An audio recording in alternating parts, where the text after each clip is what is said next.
That never go to a show without. Also, great answer.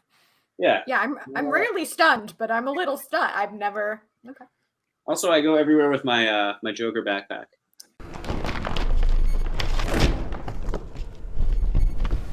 He's the one and only AJ Diaferio. What's up? How are you guys? Happy 1 year. It's awesome. Yay. And So we're wearing cool. matching shirts. We are in matching shirts. Because And Josh is going to do the sound effects. Is that what's happening? That's right. I'm just going to be I'll be your Foley and your SFX all night. I mean, you might as well give us your best act. And then you got to have Jack Nicholson saying, "What the hell is going on?" That Jack. That was a really good Jack. To be fair, I have been working on my Jack specifically recently. He just smoke till you're numb. He's actually fun little story. My Uncle Frank is actually like he's like a D-list actor, and he's been in like so many films, like Goodfellas.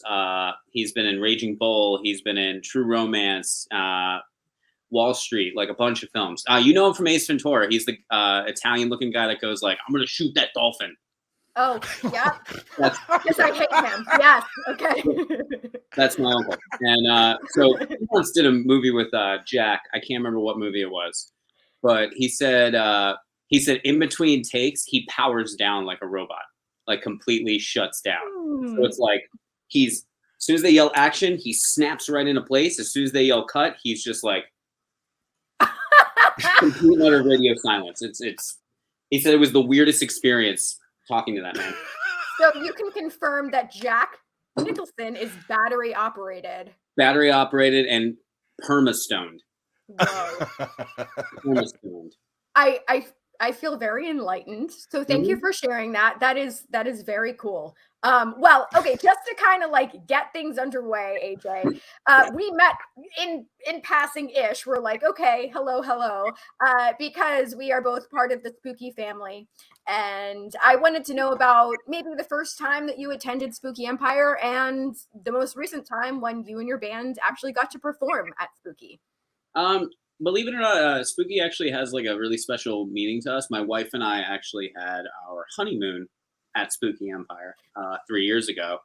So it was one of those things, like it's always been in the back of my mind that like someday I'm going to play that event. Someday I'm going to play that event. Someday I'm going to work myself into that world. And, manifest destiny, I got to play it. And it was amazing. Thanks to my wonderful publicist team of Whoa, That's Fresh. Shout out to Tori and Steph. Yeah, and it was just such a rad experience. Like that's the world that I want to be in. Like you're surrounded by so many cool and creative individuals who are all super into the same kind of shit that you are. So you can't really beat that. Am I allowed to curse? I'm so sorry. Yes, absolutely. Encourage it. Yeah, cool. Yeah, absolutely.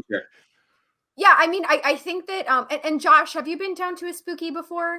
I don't have a Spooky, but there is in LA, the scene is the Monsterpalooza is what it's called in LA. Okay. And you might be familiar with that if you've been out here. And so me and the wife as well are very big fans of going to that. My favorite is when they do the live throat makeup applications, and then they slit his throat like in front of everyone. That's gotta be fucking yeah. crazy.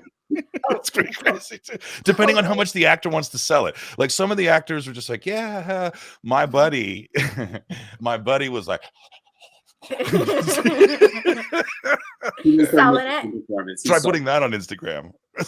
Yeah, right. But yeah, I feel like there's something like really special about Spooky Empire. Just the people that go, the guests that they get. So if you guys have never been to a Spooky Empire, and you too, Josh, highly recommend. Can't wait to check it out. How was the crowd, AJ? I think I was doing a panel simultaneously while you all were performing. So how was it? The crowd was fantastic. I don't think that they knew what to expect with us, because, you had a bunch of other acts throughout the day that were nothing at all like us. And then, we came out and, we're a metalcore act. You guys so. are hard. So they came out and they're like, I love it. We're hard to a degree. We're not. That's true. I'd say we're more like glam metal if I had to Perfect. look into a category. But yeah, no, the crowd was fantastic. Everybody seemed to have a blast. Petey actually came over to us after, the purveyor of Spooky Empire, and he was just really stoked on our performance, and hopefully we'll be able to make this an annual thing. Hell yeah. And hopefully I'll be able to like actually get to catch you guys perform next time. But it's funny because I wanted to see it. Come on down, Josh, you're invited. Well, yeah.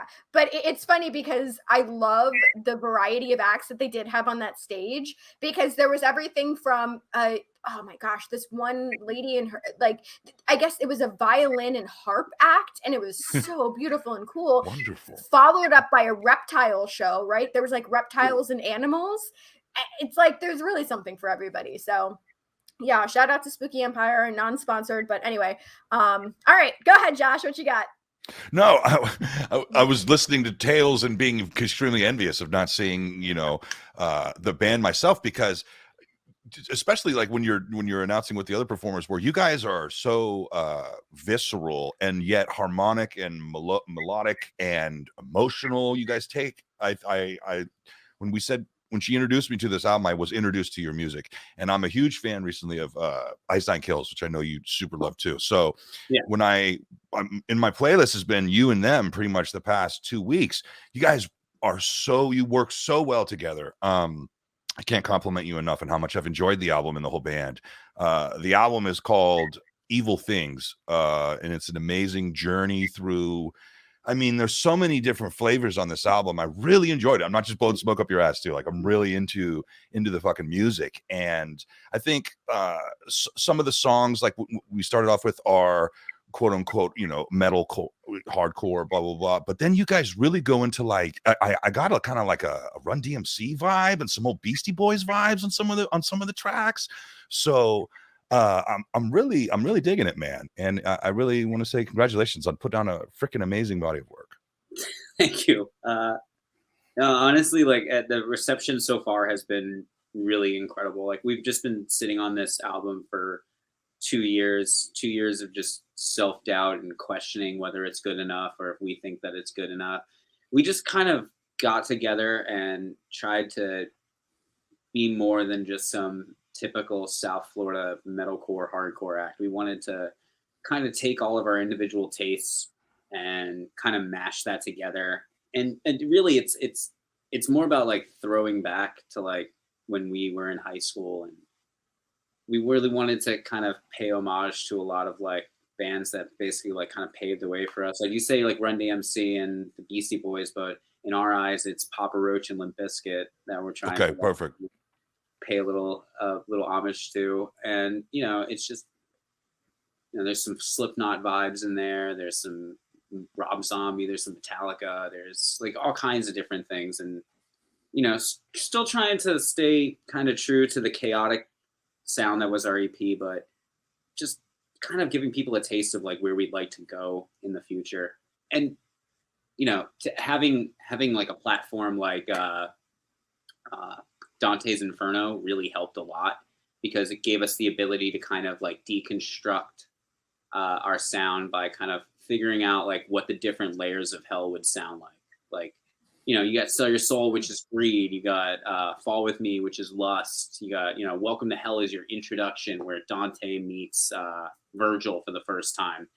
And so we kind of just took turns kind of figuring out like sonically and vocally, lyrically, like what does this layer sound like? And I think we came up with something that I'm really so proud of, and I'm just glad like you enjoy the shit out of it. That's fucking cool, man.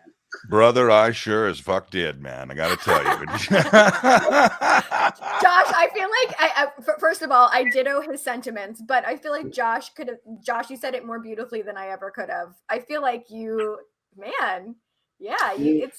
music Josh, to me has always spoken to me, and when it speaks to you, it speaks to you. Josh, I don't know you that well, but I can tell you're a guy who doesn't bullshit a lot. You see, So, bro, that's my man. And I wouldn't, like I told you, I wouldn't blow smoke up your ass. And I really thought the album was incredible. So congratulations on putting that thank you. together, man. Can't say how awesome it is. Really great. Since you said your favorite group, one of your favorite groups is Ice Nine Kills, and you've been listening to a lot. First of all, that album is a masterpiece. This album, both the albums are masterpiece. Their entire body of work is a masterpiece. But we have that song featuring Spencer on the album, and it's a funny story. Like I've told it a couple times.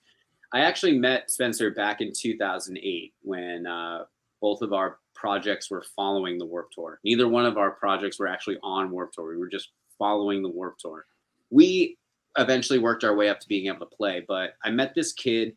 He was walking around all day with like a shoulder bag, just like selling CDs out of his backpack. And, we just started bumping into each other because we saw the other one like kind of hustling. And, every day we kind of like meet up, talk. We talk about like movies, and we talk about like horror. We talk about like bands that we were there to see and bands that we loved. And it just blossomed into a now 13-year friendship. And when it came time to start this new record, the Silver Scream had just come out, and I was blown away by it. So I had immediately hit him up and ask him like everything about that. And he pretty much told me like that concept records were kind of like the way to go, because it gives you a little more freedom to kind of explore new things, because you have this platform to build off of. And that stuck with me, and that ended up becoming Evil Things. And so icing on the cake, getting him to feature on the album, just full circle. That's some icing. Yeah. That's pretty epic. So I've laughed. Well, okay. So to kind of follow up with that, is there any more future collaborations, maybe with him or anyone else that you'd like to collaborate with in the future? We've got I can't really say who yet, but What does it rhyme with? We've got two pretty decent features planned for the next batch of songs, and I really can't. I get yelled at. Okie dokie. Don't worry about it. Yeah, let's go to a technical question real quick, and then we'll pivot to other than bands. Go ahead, Josh. The mixing is something that I think is so important in modern day music, and your mix is great. Was that, and tell me what you think is most important in the mix. Honestly, it boils down to a producer that just understands what we're trying to do, and someone who can see trends, but at the same time knows quality and knows what's the most important to have forward. And my best friend, one of my best friends, I can't say just the only best friend, but one of my best friends, his name is Brian Kuznets. Brian Kuznets is our producer. He engineered this album. He mixed this album. He mastered this album. He also did our EP. He's featured in a bunch of our songs. He's the singer of Fame on Fire. And he pretty much, since the day we brought him this project, he pretty much just took it under his wing and kind of puts all the stuff that he can't do in Fame on Fire with us. And it's a lot of stuff like co-writing songs with him, and just everything he's ever done with this project is just, it's always just clicked in the right place. Like we have him to thank for the way that our covers sound, the way this album sounds, and really just taking the band from the EP to this. Like the guy just, he knows how to make it work. And it's somebody that I feel like will always be a part of this project. He's basically like the sixth member of our band. Well, shout out to one of your best friends. Shout out, Brian. Hashtag BFF. But yeah, you're so right, Josh. Like everything is so cohesive and it sounds beautiful. So yeah, what was his name one more time? Brian Kuznets. That's Brian with a Y. Oh, always important. Brian with a Y. He's a Brian with a Y. There's a lot of different Brians. There's BRIN. There's BRYON. There's however you spell your Brian. He spells his with that. Understandable. And Well, as I was going to say, as a just a quick pivot, as a nod to your band, do you believe in cryptids? Do you really? I will not confirm nor deny. Okay. Well, question, because I saw you had posted about it maybe today. Yeah, it had to have been today because the new Morbius trailer is out. And I've been so excited about it. For one, Jared Leto is just obviously superb. Listen, So, AJ. I wanted him to be. So, what are you hoping for most out of the film? Unless it gets an R rating, not hoping for much. I'm just hoping for a win for Jared.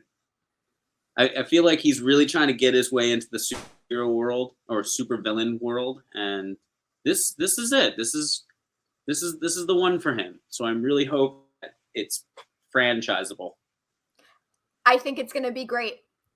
Since I remember it being announced, when was that, like 10 years ago? Because it's been forever now. Yeah. I think it's going to be sensational. I'm really excited for it. So that's my energy. My question for you is, what are you hoping for? Me or Josh? You. Me? Kid.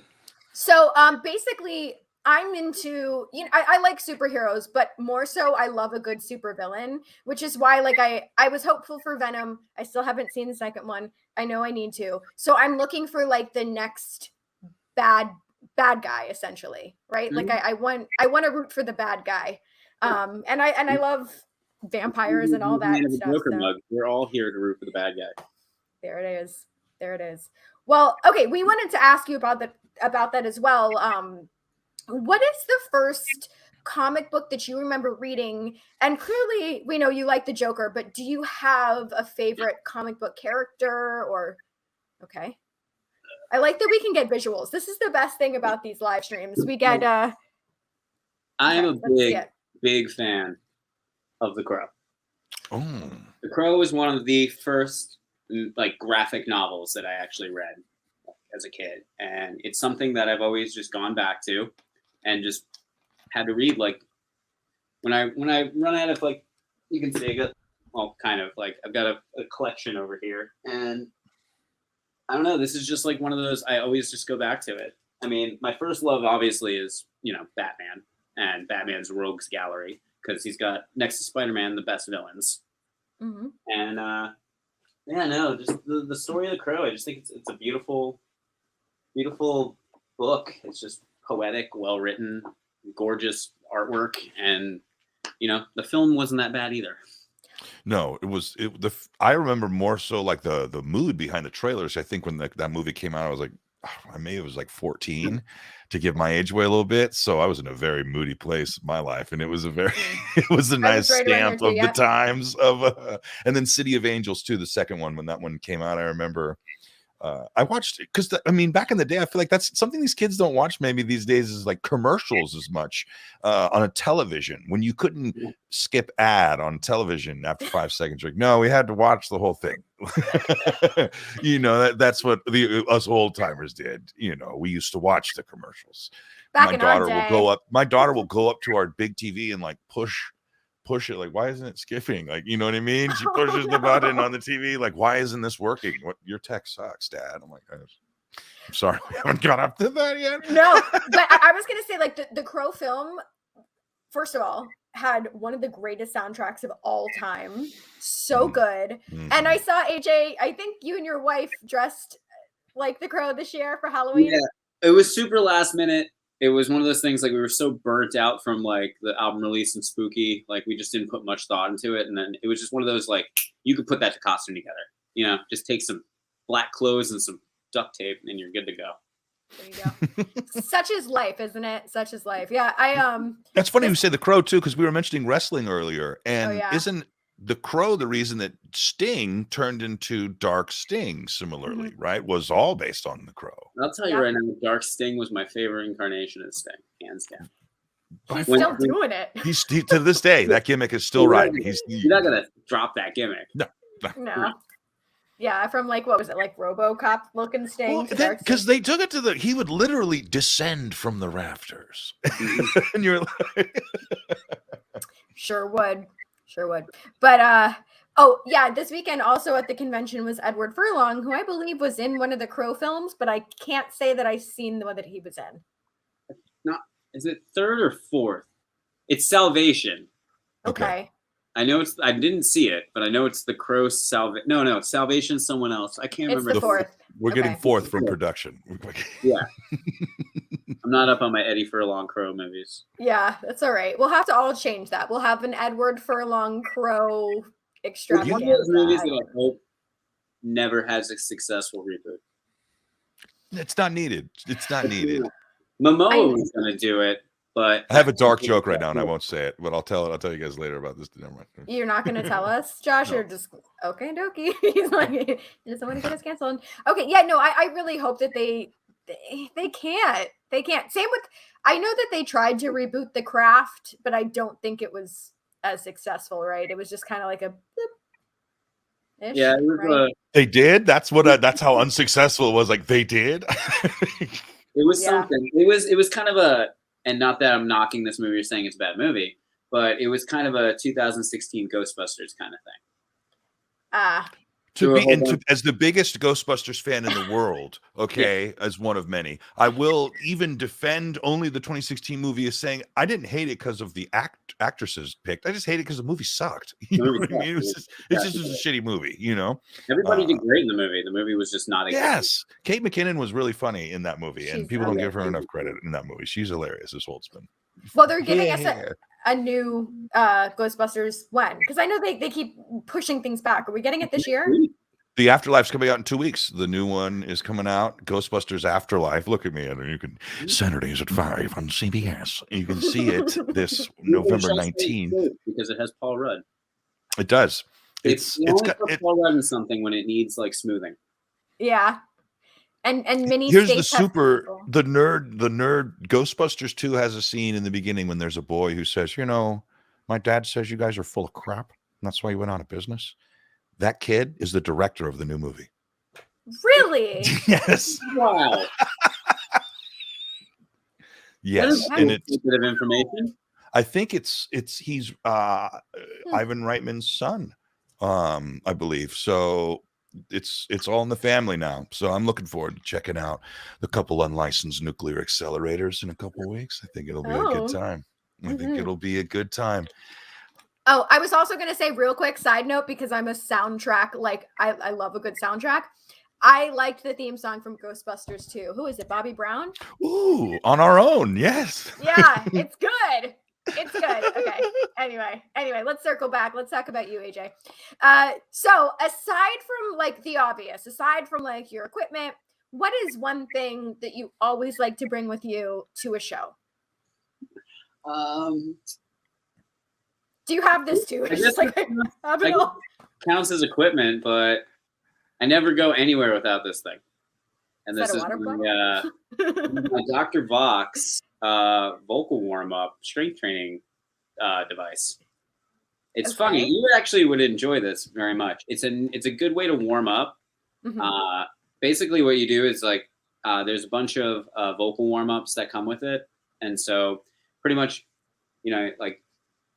You pretty much just blow into it and vocalize. So like,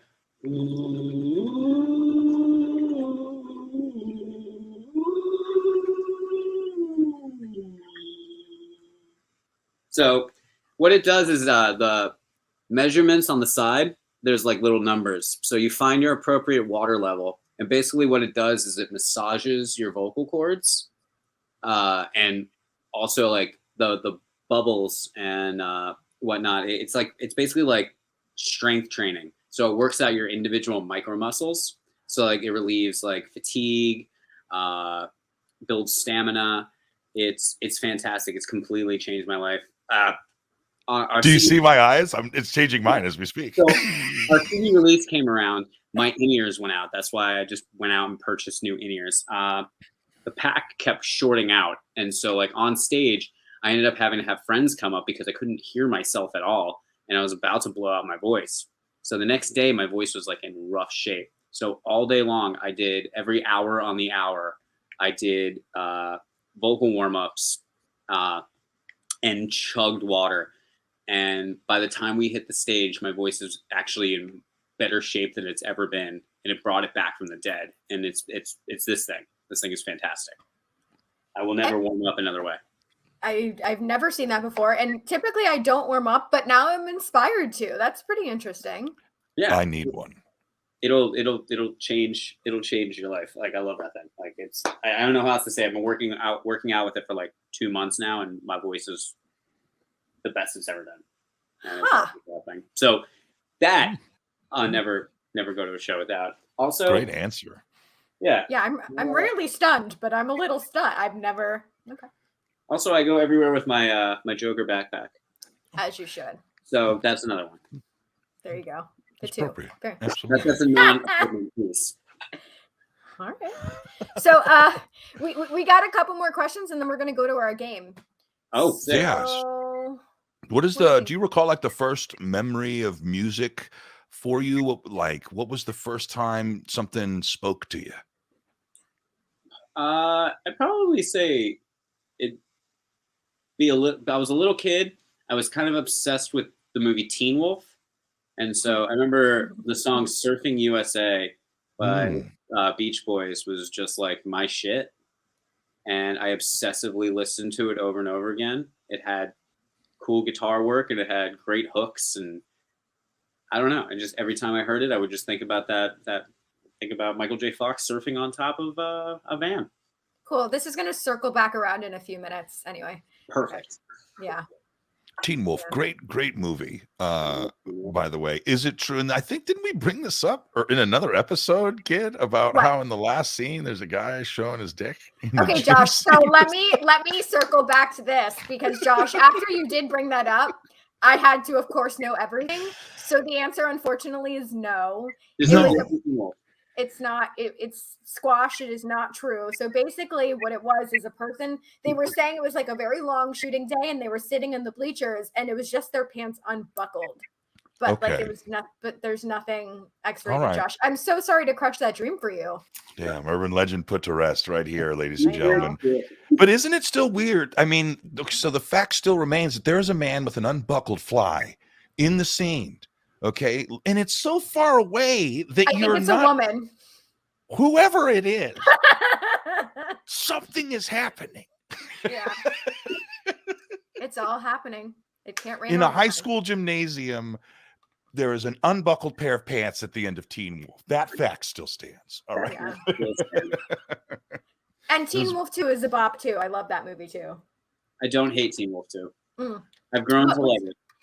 What's the guy's name from Arrested Development? Jason Bateman. Jason Bateman. That's right. That was one. That's his cousin, and then they got a different styles, and you're just supposed to be like okay with that. Yeah. What was Styles doing at the time that he couldn't be in Teen Wolf 2? I don't know. No idea.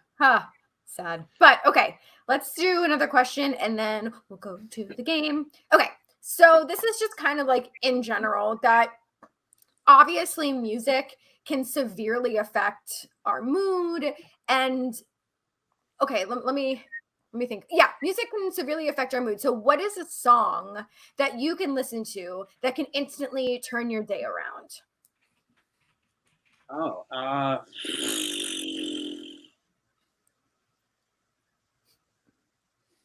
I gotta really think about that. Like instantly turn my day around. Yeah, you're like, you know what? I'm feeling a little off today. Let me just put on this song, and then you know that you're gonna have a good day. I don't have a specific song, but if I'm in a bummer kind of mood and I really need to like turn it around, I listen to a band from the UK called Don Broco because they are by far the happiest, most fun, interesting band that I've heard in the last like 10 years. They have an album called Technology, and that album start to finish just picks you right up. It's just fun.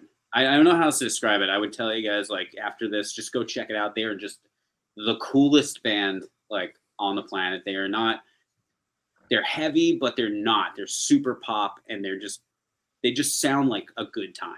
I don't know how to describe it. Cool. Hey, we're always open for music recommendations. So yeah. Love it. Why not? Josh, do you have a song? I mean, so there's like what mood do I want to be in is the question. you know, because if I want to feel like I have a 45 to an hour drive every day down to the health insurance job that keeps the health insurance coming. Apparently they know that I'm here, and so it's time to pay my bills. And if I'm just cruising for a chill song, I'm gonna go with like Hall & Oates. Can't go for that. Oh, that'll always pick me up and be like boom, boom, boom, boom, boom, boom, boom. But if I've also been just Halloween, so this month has been, like I said, a lot of Ice Nine, a lot of We'reWolves, and I've been listening to a lot of ICP randomly also. So shout out to the Fago, you know what I mean? They have a new album coming out, Yum Yum Bedlam, you know what I mean, as well. So it's been a wild mix, you know. And don't get it twisted. I have a Total Eclipse of the Heart is in there too. We're getting some Benatar, so we're good. Okay. We'll take it. And we're going to the Gathering, right, Josh? Next year. We're going. Dude, this is something that I'm really actually trying to do. And I think it's going to be, it's going to be me and by myself. I don't think the wife's going to want to come to the Gathering, but AJ, you're invited if you want to. Yeah, bro, you want to go? I will definitely come. I've been saying for the longest time I want to play the Gathering of the Juggalos. We've had someone that has been, and then one of our next guests. Okay, so Chris Hansen was at this most recent Gathering, as you do. Yeah. And then next week, one of our guests is Clownvis, who is very, in with the Juggalos. So whoop whoop, shout out right. Family. I know. Listen. Chris I don't know. Yeah. Was he hunting?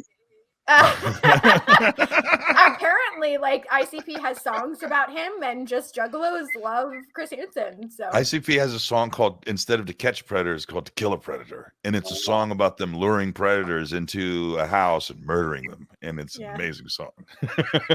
There you go. Well, things we learn. Oh yeah, fun stuff. All right, AJ, you ready for the game? I'm ready. Okay.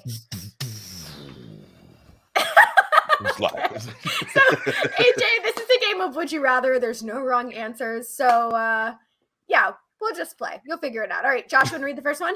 Absolutely. Okay. AJ, would you rather listen to show tunes for 24 hours straight or listen to sea shanties for 24 hours straight? Man, that is tough. Tough because you don't like them, or because you love them both so much you can't decide? Oh man, you said no wrong answers, right? There's no wrong answers. I could not hate either one more. Okay. I'm gonna go with show tunes. I think I could do show tunes. Okay.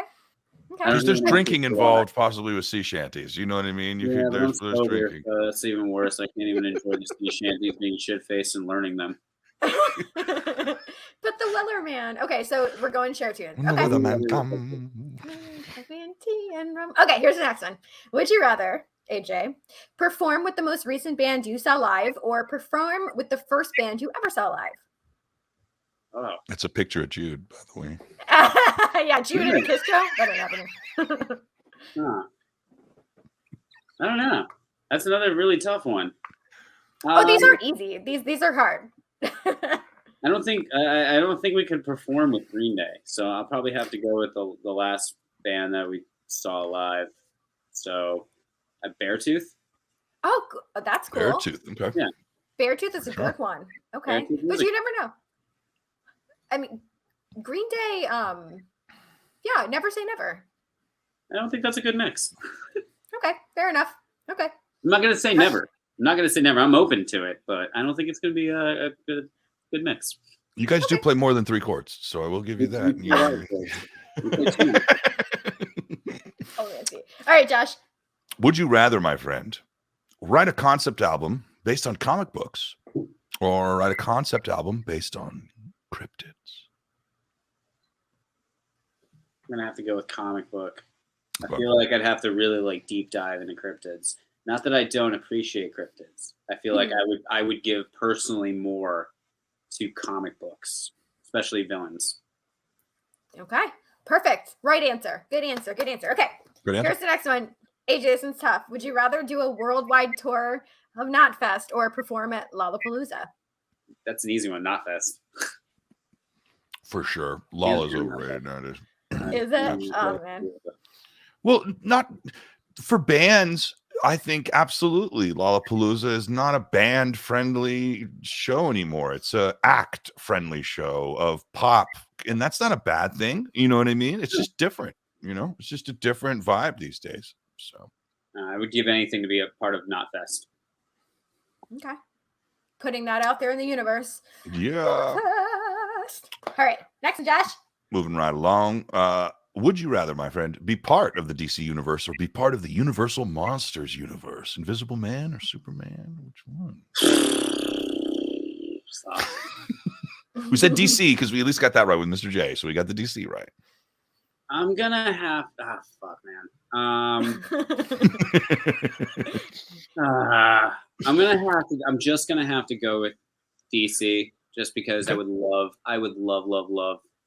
to be a Green Lantern. Okay. I have a Green Lantern ring tattooed on my finger. You sure Sick. do. Okay. No, I would absolutely have to go with that. Okay, good answer. Good answer. All right, here's the next one. Would you rather join a horror-themed barbershop quartet or have your songs turned into children's lullabies? Forever? With the lullaby? Maybe just one album. Yeah, just temporarily. And we're someone else is. It's kind of like a kid's bop. Like someone else is going to make them into that. Yes. Horror themed barbershop quartet. Love it. Okay. I would have to go with that because then at least I can learn how to do better harmonies. Oh, okay. Chopping off his head. I have to say though, ever since I heard the Slipknot lullaby album, it's a trip. Have you heard it, AJ? I don't know why you would have. I'm gonna listen to that on the way to practice. Okay, like 100%. It's probably gonna make me want to change my answer. No, it's pretty remarkable. But, all right, next one. Next one. Would you rather go back in time and give Elvis a haircut or go back in time and give Prince a haircut if he'd let you touch the hair? Right? I wouldn't want to touch Prince's hair because it's too majestic. But Elvis, I'll cut that shit right off. I'm actually a barber, so that's an easy question. But I'm gonna go with the King because it would have been awesome to cut all of his hair off. I would have given him a skin fade. Oh, fair enough. I heard he's actually born a blonde. Yep, that's all dye job right there. I need to see AJ to touch this up. This shit's a mess right now. If you're ever in town, I will happily do that. I'll stop by. You know it. Aw, making connections. All right, AJ, the final one. Like I said, it's going to come full circle. So this is full circle. Would you rather only be able to watch Teen Wolf or only be able to watch An American Werewolf in London? That is the easiest question on the face of the earth, and it's American Werewolf in London. That is my all-time favorite horror movie. All-time favorite. Or when I saw you at Spooky, I was wearing an American Werewolf. Actually, that exact design on a T-shirt from Fright Rags. If you go back and you listen to the EP on a song called Torn Heads, we actually used the soundbite from On the Moor. That is amazing. And it is seriously one of the great, obviously, they're both great films, but American Werewolf in London is one of the greatest cinematic, how revolutionary with when the werewolf was changing, and Bad Moon Rising. And yeah, it's special. It's a thing from the soundtrack to the fact that it was just one of the really first best horror comedy films to come out. It's just such great humor. Nothing beats that scene in the movie theater when he's in the porno theater talking to all of his victims. It's just, there's so many things. Just the banter between him and Jack. It's so good. It's one of those things I have to revisit that movie every other month. I've been watching it my entire life. It was actually the first horror movie I ever saw as a child. I remember I used to gravitate toward horror movies at the video store. My father and mother would never let me rent those. My grandma always wanted to, but my dad one day sat me down. I was maybe 4, maybe 5, and he said, "You want to see a real horror movie?" And I'm like, "Yeah, I guess, yeah." And so we lived in New Jersey. And we had a fully furnished basement, And so he put me down in the basement. He popped in the VHS, and he made me sit by myself and watch American Werewolf in London. And rather be terrified from it, I fell in love with it. And I've been chasing werewolves ever since. There you go. Actually, to bring it all back to spooky ones again, that was one of the panels I got to host last year, maybe, with David Naughton. Or no, that was in April. David Naughton was there, so that was just so freaking cool. That was so cool. I just saw his episode of Seinfeld the other day. Oh, yes. That was something I also watched in preparation. Did you ask him about his musical career? Mm-hmm. Yeah, because he was the Pepper, right? He was the Dr. Pepper guy, and yeah. What can't David Naughton do? I don't know, but yeah, he's pretty phenomenal. So, well, on that note, AJ, before we let you get to band practice, we just want to kind of practice. Okay, that's awesome too. Wow. Okay, so we're going to, of course, plug your album, which is now out. Everywhere music can be heard. It is Evil Things. We have the graphic, so here it is. So guys, I can't rave about this album enough too. If you're in for a great treat and you're into some vitriolic, wondrous melodic tones for your earwaves, please dip down into We'reWolves Evil Things. You will not be disappointed. Can you please write a review for us? Because that's Josh. I'd love to. I'll do it. I'll just do it in I'll just do it in my voice. Be like, when you're sitting down by the campfire, there's two things that you need in life. One's a nice hot cup of chocolate, and the other's the new album from We'reWolves. It's called Evil Things. When I'm rolling around on the bearskin rug feeling randy, there's nothing more that I'd rather listen to when I'm out doing my murderous rampages and howling at the moon on a good midnight eve. I'm listening to We'reWolves. I need a copy of that soundbite. It's yours. Coming up. Yeah, I need that on repeat. That was fantastic. Yes, that was glorious. Holy shit. Okay, so obviously make sure to listen to the new album. We also wanted to mention that you are featured in Outburn magazine. So make sure to check that out too. And you do have a show that you're playing tomorrow in West Palm. So anything you want to tell us about the show tomorrow? It's going to be a lot of fun. This is our second time playing with the band Attila, and we're very excited about this show.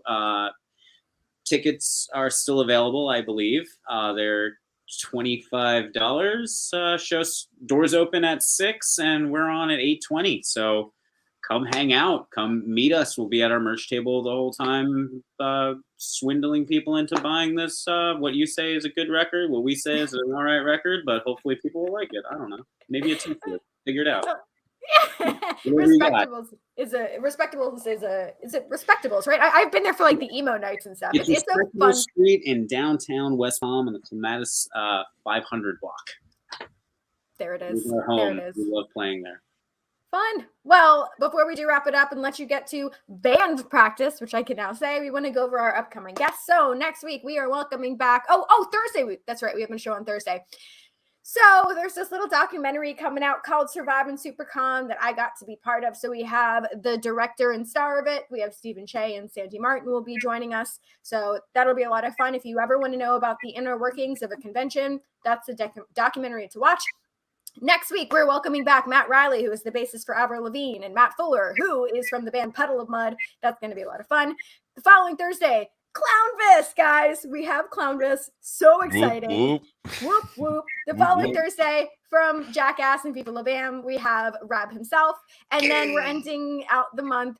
And her name is Kiami. She is from the film Matilda. She played the adorable Lavender. That's going to be so much fun to get to pick her brain. Anyway, AJ, it's been such a pleasure. Thank you so much. Oh, I have to reiterate one thing. My mother just said that we all watched American Werewolf in London together. So excuse me, I forgot I was 4 or 5 years old. But according to my mother, we all watched it together. I just got fact checked on this interview. So I'm sorry, Mom. I forgot that you were there too. Wow. Now we're gonna have to just take that part out. But shout out to your mom. Cool. We didn't leave you in the basement alone, AJ. Tell him the truth. They did not leave me. She guessed all of my answers correctly. She played along. My mom is very supportive. Shout out, Mom. Oh my God, that is amazing. Shout out, Mom. On that note, thank you so much again, AJ. This was such a pleasure. Thank you, guys. I would love to come back another time in the future. Maybe It's write on. another album. We'll figure it out. Hell yeah. Well, until Thursday, guys, thank you so much for watching. Thanks again, Josh, for not only being the co-host, but your beautiful words. They are amazing. When something speaks to you, it's easy to talk about it. You know what I mean? When something resonates, it's easy to talk about it. So I really appreciate you. Friends, sir. Brother, thank you so much, man. Thanks for being we're here. making besties. Anyway, guys, have a wonderful rest of your night, and we'll see y'all on Thursday. Goodbye.